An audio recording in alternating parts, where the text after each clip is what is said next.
Hi guys, and welcome to episode 2 of Back Chat. Great to be back. Great to be, talking about more Kickstarter games. There's, 2021 is off on a roll. But before we get started, I do want to chat about something briefly, and that is to do with some things that have been going on in the board gaming industry. It would be remiss of us not to mention them here. If you follow us on Twitter, you might have seen some of this conversation. If not, this might come as a bit of a surprise. But we started our channel because we want to champion diversity in the board game hobby, because it can be hard to be othered in any situation, and it's nice to be able to see people that you can relate to, people that are like you, and that is the same true of any group, right? And what's been happening in the board game industry is there's been a bit of talk lately, a lot of discussion and discourse, which is fabulous, about inclusion and about the way that we present other cultures, or the way that we talk about different historical events that impacted on other people. If you watched our Maracaibo review, you'd know that we kicked off the year kind of starting with a discussion about the theme of that game and how it didn't really sit well with us, particularly because Maggie is from there, or from South America. What happened in the last couple of weeks is there was a comment made by Danielle Tassini, who is the designer of very well-known T-Series games, or some of the T-Series games, Teotihuacan, the recent Tekenyu, Trismegistus, Marco Polo as well. So quite a lot of games that we know and we play. His comment was quite a racist comment, and that was picked up by Twitter, and there was a lot of backlash about that, as there should be. But then it also brought to light some previous articles that he had been involved in that had comments and beliefs that were kind of backing that line. That's right. Yeah. So it kind of came to light that he was kind of not of the view of trying to use his I guess, position of power as a designer to try and push diversity in the hobby. And that really kind of disappointed us, upset us, and is counter to what we're trying to do. And for that reason, this is our personal belief only. We won't be promoting his games anymore on this channel. Board and Dice have dropped him. He has come out and apologized, which was quite defensive, but then has now recently just posted again explaining that he has an educational process to do, which we totally respect, but also we're just going to not kind of go there with his games. Just I'm willing to sort of see, well, what's going to happen. It's like, it's easy to apologize, just in writing, or just say something, particularly if it's going to be affecting your financial bottom line. But what's going to be really interesting to see is like, well, what happens? What are the actions that happen as a consequence? So, that's right. So, for now, those games will not feature in any top 10 list of ours. You won't see us talking about them or promoting them anywhere. The other thing is Phil Eklund, who has notoriously, which we had no idea about, has made comments in rule books and things that are quite controversial. And hurtful and sort of to different groups. And he made some comments about COVID that, we just didn't, fundamentally completely different view, misinformation from our perspective. And, when you use your kind of public position to there's a responsibility if you have a platform and a voice. That's what we believe. You may not agree with us. We can just keep talking about games, and that's totally fine. But we feel like we are trying to hold ourselves accountable to be more informed, to care more about everybody else than just ourselves, because a tendency to learn. It's a process of learning. To learn, and we're not always going to get it right. Definitely not. And that leads me to my next point, and the reason why we're bringing this up in the video is because I've been promoting this Carnegie game for so long, and it has really taken off, and that's wonderful for everybody involved. But last time when we started this back chat, Andre, one of our viewers, got in contact. Just in the comments, you can see his comment and my responses, and he questioned Carnegie's history and the fact that the game focused on a lot of good things that Carnegie did in his life, but not necessarily the negative things. And since he brought that to our attention, we're pretty bad with history, but American history even worse. And so, I didn't know much about Andrew Carnegie, but we went and watched documentaries, we read a lot, and his life was really interesting because he was the classic kind of rag to riches story. He grew up in Scotland, moved to America. He made a lot of money, and then he did a lot of like questionable things. He was the process of building the empire. And he was like this beacon for the American dream because he did have that rags to riches story, but he had these like he had this opinion that people should work very hard, his workers. And so he put a lot of pressure on them to do so. A lot of that culminated in violence and, when he tried to de-unionize his workers, that led to people dying. He also was kind of entangled in, this big flood that killed a couple of thousand people. There was a lot of things that he probably did to get where he got to, which was, incredibly rich, to the point where he had a spiritual awakening, and he probably looked back on his life and all of those things that he'd done. Bit of soul searching. Bit of like, I've got all this money and now what? Yeah. And so he ended up giving a lot of it away. And by the end of his life, he was building amazing monuments that I know there are a lot in America. There are even some in Australia, some libraries. And of course, these are things that helped, build the modern era. Like it was the industrialization period, and lots of bad things probably happened. But the question was, is it okay to just sanitize and show the good parts of Carnegie's life? And the designer, Xavier, writes in the rule book that he was a controversial figure, but there's no doubt that he had influence or something along those lines. And I reached out to Quind Games and asked if they had any intentions to put more information if someone wanted to find out more about Carnegie. And they were open to the conversation, and we're still having that conversation. They asked for some suggestions. I said to them that it should probably, talk into it should come from them. Like they've done most of the they've done the research on him. It's not my role to write that, but they did say that they would look into it. I don't know whether they will or not, but at least they were responsive to me and answered that question.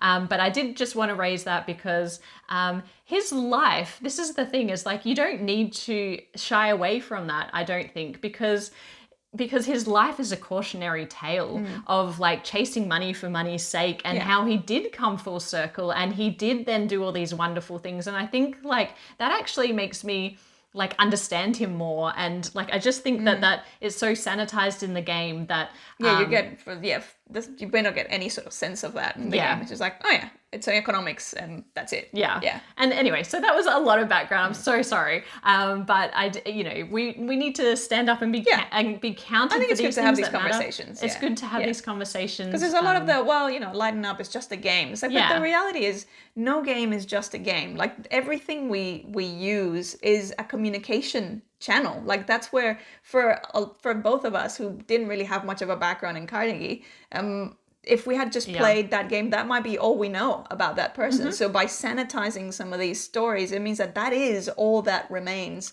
of that storyline that's a lot richer, and that there's a lot more to learn from than just and it doesn't necessarily have to be part of the game. Ideally, you don't want the game to be an issue or highlighting or glorifying the things that you don't agree with. But even if it's just like having some context in the rule book, and or if you want to find out more, go to these resources. These are some good resources. I think that would be really helpful. And you know, we're not always going to get it right. I'm sure we're going to be hypocritical along the way with all these games without even knowing, because we don't know what we don't know. And honestly, we're just trying to do our best and put out as much joy as we can into this board game world. But we also need to celebrate diversity by being joyful and our authentic selves, but also standing up and being counted when it matters. And so that's why we have to have this announcement. But now let's please talk about some Kickstarter games, starting with Carnegie. So let's talk about Carnegie. So Carnegie is based on the life of Andrew Carnegie, who was, this, as Amy was saying, the sort of, rags to riches story or character or person in the United States. Came from Scotland, and a lot of what you're going to be doing in this game is almost kind of mimicking some of the things that he did to build his wealth. So you're going to be looking at things like building up a railway network. I'm just going to see if I can show you some of the, building up either, estates, housing estates, connecting different cities through a railway network, building up your business in terms of like there's these departments that you build up that then allow you to do different things and move workers around and do all sorts of management and other things. And then obviously as you're amassing your wealth, then eventually what you want is to invest that or donate that or give it to charity or charitable causes, which is where a lot of the victory points are going to be. And we actually got a chance to play this. We did. Yeah. Yes. So if you didn't know, this is available on BGA. It's a bit hard to teach yourself, but we had the wonderful Sarah from Boardgame BBQ teach it to us, and we played with Adrian from Boardgame BBQ too. If you haven't checked out their podcast, they're Aussies as well. Yes. And we had a really great night. We stayed up way too late because it ended up taking 4 hours because we're just chatting and playing. But well beyond our bedtime. Well beyond our bedtime. That's right. But it's really interesting the way the game plays because you have like this very unique action selection system. And if I can find a picture of it for you, where is it? I think it's technically that's the grid that you just went. Here we go. Yeah. So this, so the game plays over 20 rounds, which is just like, whoa, overwhelming like a lot, number of rounds. I don't think that's why it took us 4 hours. I think more we were just trying to learn how all the pieces came together. And on BGA is like just so different to physically being able to hold pieces. But on this system that you can see here, you've got this like 4x4 grid. And everyone is choosing on their turn when you're the active what do you player? Call it? Active player, when you're the active player, you're choosing one action and then everybody else gets to do that action as well. So it triggers a particular income and then it also triggers that action and everyone gets to do it. And each of the actions relate to different buildings that you have on your own personal, or different departments that you have, in your own personal player board, which represents a building, different departments that you can allocate workers to those departments that are going to help you achieve everything that you need to get done. So you can build new departments so you can build up the HR department, for example. Management, You can... what was it? Research and development? Research and development. Or if you need to build lots of buildings, you might get more construction departments. And then you're also, as usual, recruiting more workers so that you can put more people in more places.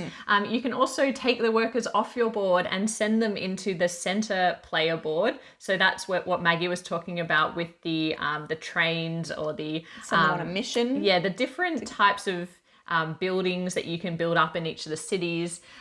So you can send your workers on what, as Australians and Adrian's British, we were calling them, sending them out on a mish. And so they would go out on a mish. And then when you take them back, you get income, but it also allows you to build up these buildings. And so then where the donation comes in is this top part of the board here, which are all end game scoring conditions. That's all those are. And one of the 4 actions that you can choose actually allows you to donate. And so when you donate, you have to pay money, and that escalates quickly. The first donation you make or the first end game goal that you claim, and only one person can claim it, costs you $5. The next one costs you $10, and then I think it's $15 and $20. So you can't do too many of them. They also help focus your game. And what you're trying to achieve is really a whole multitude of different things, like any good Euro, where you get points for connecting cities, you get points for building buildings, you get points for these end game goals. I thought it was interesting to play because you couldn't tell who was winning. No, really. You really can't. So it's not like a game where you have a lot of points along the way. It's really just, it kind of all just happens at once, or at least on BGA it all tallied all up at the end. Which is quite exciting. It's 6 points to 97 points. It's like, quite amazing to watch that happen. But the other thing is that I understand in the actual game, a lot of the different components are all variables, so you can set it up. There's lots of replayability. Did we enjoy it? Yes, definitely. I think probably what I love the most, the artwork is really, like, the iconography by Ian O'Toole, really good. Ian O'Toole, always. Can't go wrong. Did I enjoy it? I feel like, obviously, the first game for me every time, it's just getting your head around what different things do, a little bit about the flow. I feel like I would need to obviously play it more to get a full sense. On first play, there definitely seemed like there's enough layers in there to go back and try different strategies and see like how this component might work, or the synergies between a couple of different areas. So there's definitely enough to sink your teeth into. Yeah, I really liked it. I thought the action selection was probably the most unique thing about the game, and the building up your building is all pretty standard, for a Euro. But one thing that I'm not sure I did like was the fact that you can't plan that. Well, for me it felt, and we've only played this once, and you know, we're always just evaluating Kickstarters, but it's harder to plan when someone else is choosing which action you're going to do that round. And because you need to have the right employees in the right place in order to actually leverage the fact that that action is happening, when you didn't know it was going to happen or someone else triggered it, I didn't feel prepared. And if I was prepared, it was almost like it was skipping me ahead on my plan forcing you to take forcing an me to action take an sooner action than you might want to. Exactly. And then as people choose actions, the total action pool becomes more and more limited, which means that there's fewer things that could possibly happen, which means that, you know, something that you were counting on doing later is no longer available. So yeah, from that perspective, I'd be interested to see how that plays out in with the real game. I think probably there was enough in it for us to back it. Yeah, definitely. Yeah. So that's a back for me. Yeah. Yeah, and if we come back to the game, I really liked that Quinn Games was open to the discussion about the rulebook. I don't think it felt like, in the fear going in was that it would be very celebratory about Carnegie, and when you're playing it, it doesn't feel particularly thematic. Yeah, at least from what we've done so far. It's like, it feels like, you know, you're constructing things over here and you're kind of allocating points or trying to get points over there. It wasn't really, it certainly didn't feel like if you think about Maracaibo, where you're like putting flags in and like that just felt bad. It didn't feel like this was left me with a feeling that he was amazing. It just kind of felt like any other Euro. But it didn't even have his name on it. It's just like you're building, you're building, and then really you get points or But I hope they do tell his the full story in the rulebook, because I think it is really fascinating, and to show both sides of that story. But yeah, in terms of backing it, I think what's really interesting is that Quinn Games have said that they will not be publishing more than the Kickstarter pledges. They are going to hand it off to another publisher. But what that means is that the Kickstarter exclusives and the particular front and back cover are going to be unique to this version. So I think it's worthwhile grabbing it if you are going to grab it now. I don't know if the future one's going to be better, but you know, I love a collector's edition, so that probably means that we will back this. But I will stay in contact with Quinn Games and let you know how we go on that front. Anyway, the next game is an interesting one for us. It's 1860. Yeah, Railways on the Isle of Wight. 18xx games, an Maggie. 18xx. We've never played an 18xx game. We have not. Reading through the theme of it, it's like, it's a railway kind of building, which they all are. But I didn't actually necessarily get a lot more sense beyond, you know, you're building all of these things.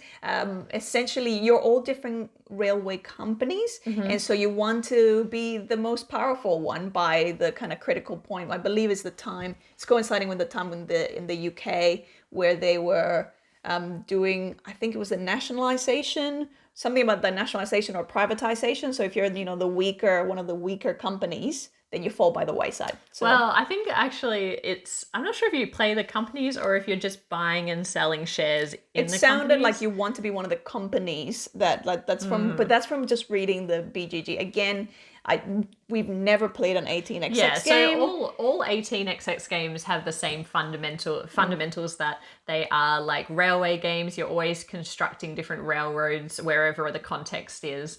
But then you are like buying and selling shares in different companies that are building these in order to make the most money. So they're very heavy economic games, and I'm sure anyone who's played one could say, you know, that they're very long games as well.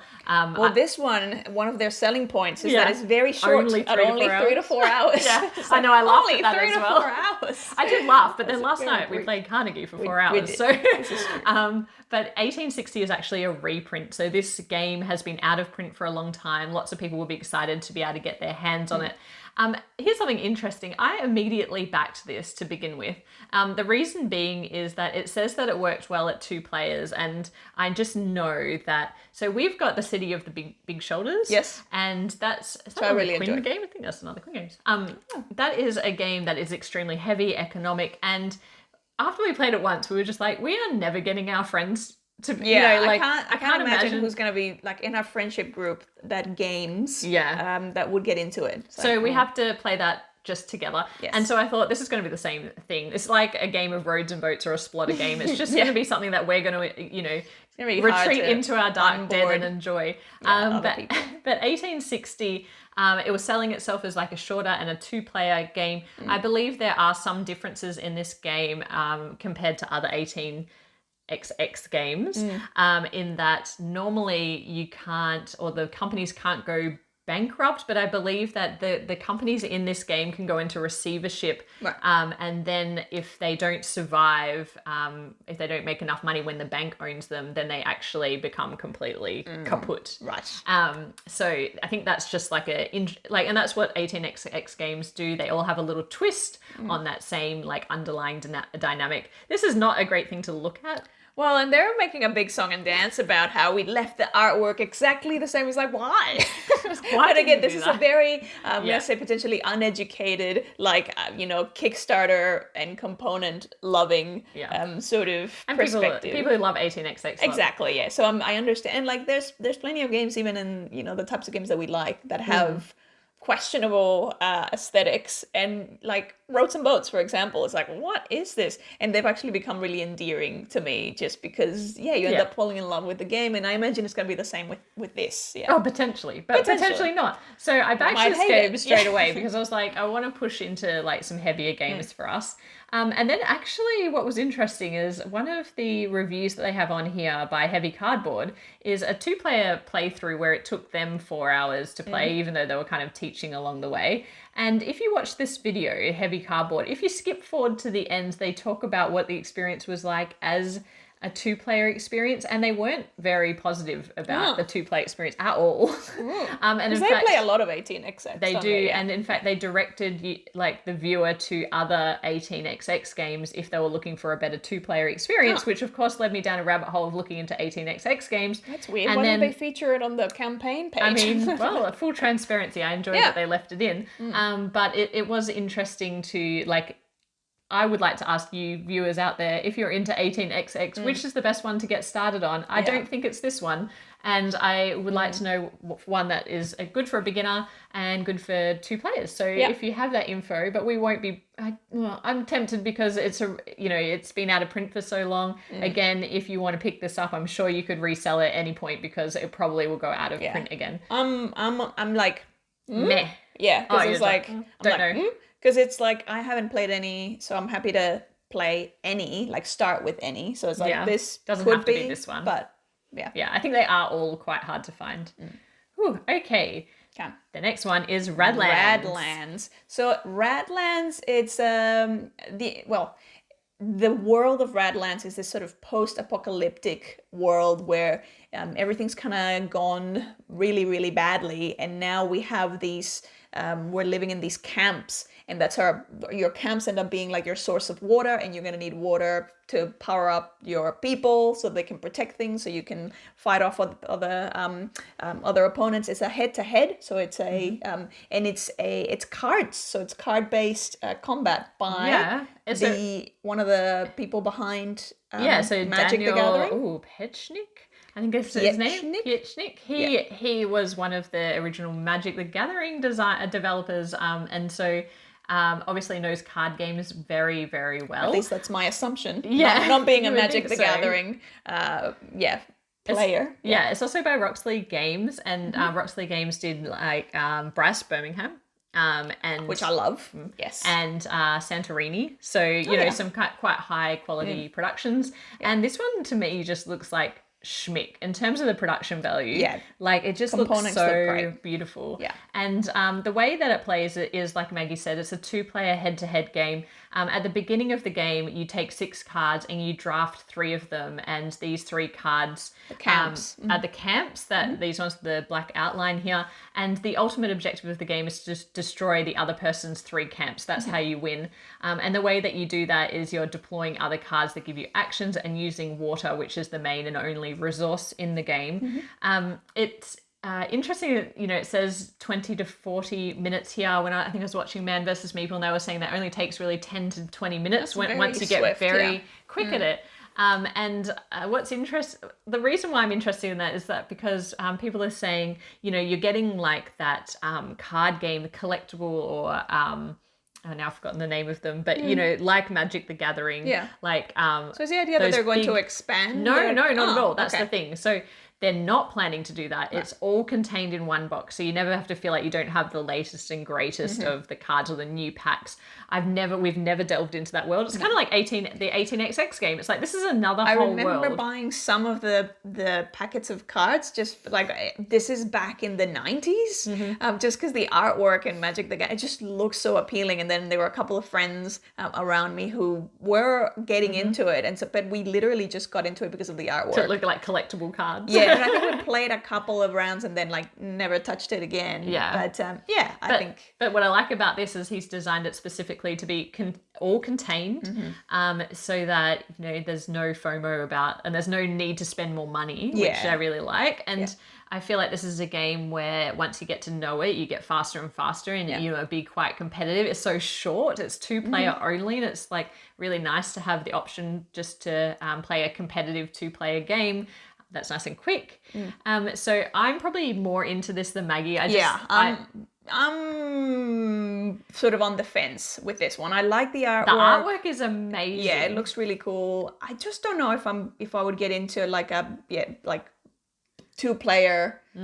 Very much take that, because you're very much just taking down the other person's camps. This might be a game that I might have to play with other people, but I'm still really intrigued to try it.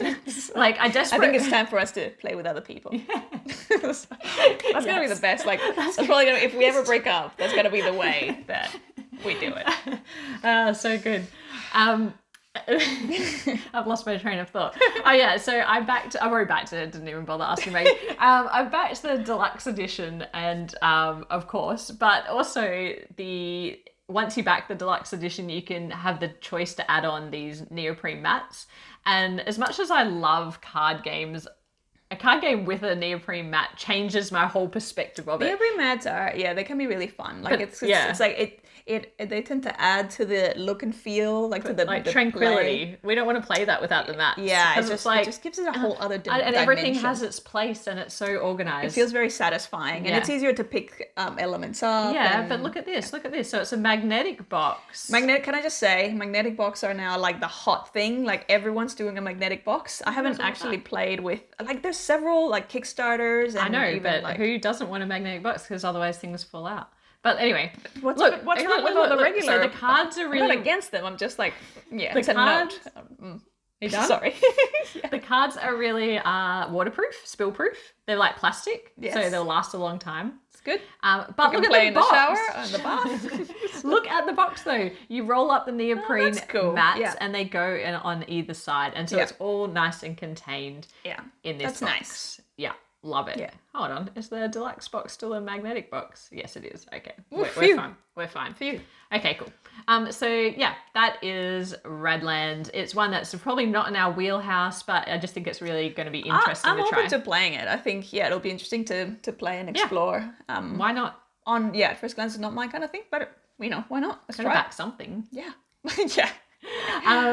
Cryptid Cafe is the next one. Okay, so Cryptid Cafe. This one actually, one of our viewers, Kriti, brought this to our attention a little while back, and it's been interesting because like I had a look, and I've been kind of chatting to her about this. And one of the questions was, does this look a little bit too kiddie? What Cryptid Cafe is you're running a cafe that appears to be for cryptid creatures. So these are all the sort of yet to be confirmed. There's been sightings, or like that sort of like, is it real? Is it not real? Like a Loch Ness monster, the Kraken is the chef, Bigfoot, like those sort of creatures. So it's run by them, and it appears like it's also for them. So like your guests, the people that are coming to your cafe, are also cryptid creatures. So all you're doing in this is you're trying to essentially be the best server and get the most tips by the end of it. So you're fulfilling all these different orders, trying to obviously reach and satisfy your customers the best way you can. And that's sort of it on the surface. The artwork is really beautiful. It does look a little bit kiddie, but I'm not bothered by that. But I don't know what you want. And it says 13 plus, which is like surprising to me because it looks a little younger, to be honest. It looks quite simple and straightforward as a game. Yeah, like it doesn't look like it would be too heavy and too like the layers. I don't seem to be there for me. I think because we've talked also about how it plays. sorry. Yeah, you go into it. Also because there's a couple of other games that we've played that are very like in the sort of similar vein. Yeah. Yeah. You talk about how it plays. Yeah. Tell us how it plays. Well, you could just May's taken over my Kickstarter. Sure. The phases are actually really well spelt out on there, so you don't even need me because this campaign has done a really fabulous job of explaining how the game plays. And I looked at a couple of Kickstarters the other day, which we're not sharing today. But I just could not work out what the game actually was. Though. Like, what are you trying to do? What do you do? What Stop trying to sell me on all the components. What am I doing? But in this, you can see that you allocate workers to these, or servers, to these different spots. And then you can actually pay to share your tips with the Kraken. Which to like shift the order. Changes your turn order. Then you're serving customers. And when you serve them, you're like fulfilling these different orders. And then you clean up and start again. So it's quite basic. When we were talking about this, we were talking about the fact that we have a lot of order fulfillment games. So we're playing rival restaurants at the moment. Really hard to get that to a point of review because it actually requires a lot of people. It plays up to 7, and so we're only played a 2-player, which is not its ideal. Not ideal. And then the other game is Kitchen Rush. And that's fulfilling orders as well. And so we kind of feel like it's covered off in much more depth in those games. And so this game is probably a bit too light for us. Because on the surface, like rival restaurants is a more complicated, or there's more things going on of a very similar like objective. Whereas Kitchen Rush is again a similar objective in that you're trying to fulfill those orders, but then you also have that added fun element of the real time timers. Yeah, that's right. So the next one. So wait, was that a back or a not back? That's a not back. That's a little too light for us, I think.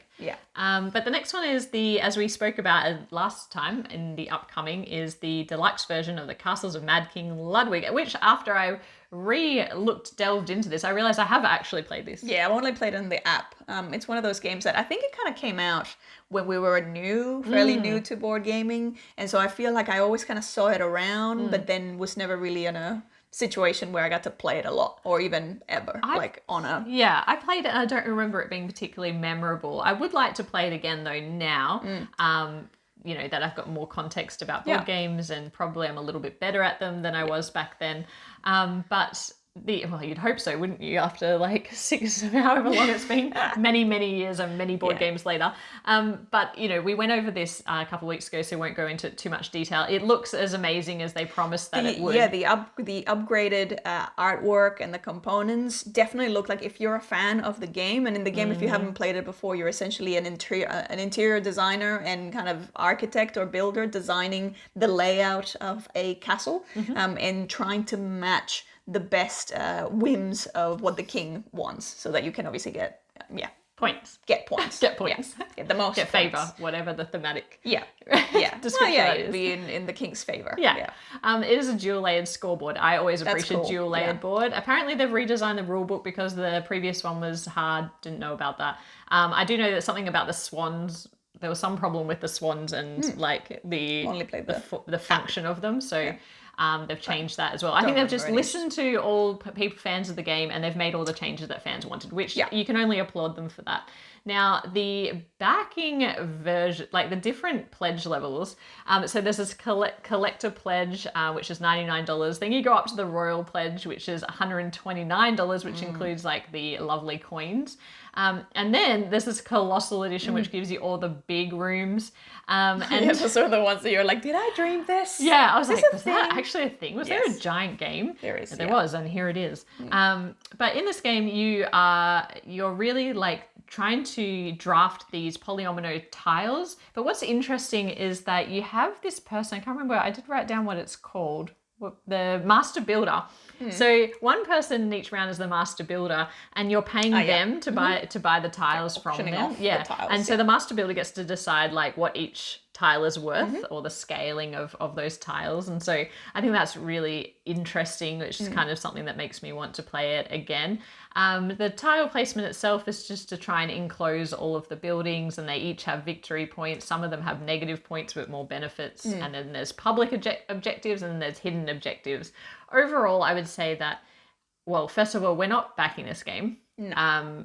I don't know if you decided that, but I had decided that. I feel like it's if you love the game, which again, like I don't feel like I've played it enough, and I would like to kind of play it a little bit more. I feel like if you love the game, this is a great opportunity to upgrade and have the fully decked out version, because it's just going to be like more fun to see, play with, and all of that. And especially because I think a lot of the value here is going to come from fans who enjoy all the expansions, and I think we've made a couple of errors before in buying big boxes that include every expansion, and then we only ever end up playing the base game. And maybe so one expansion. Trying not to do that here because it's pretty expensive. So we'll probably save the money and buy a couple or three other games. Yeah.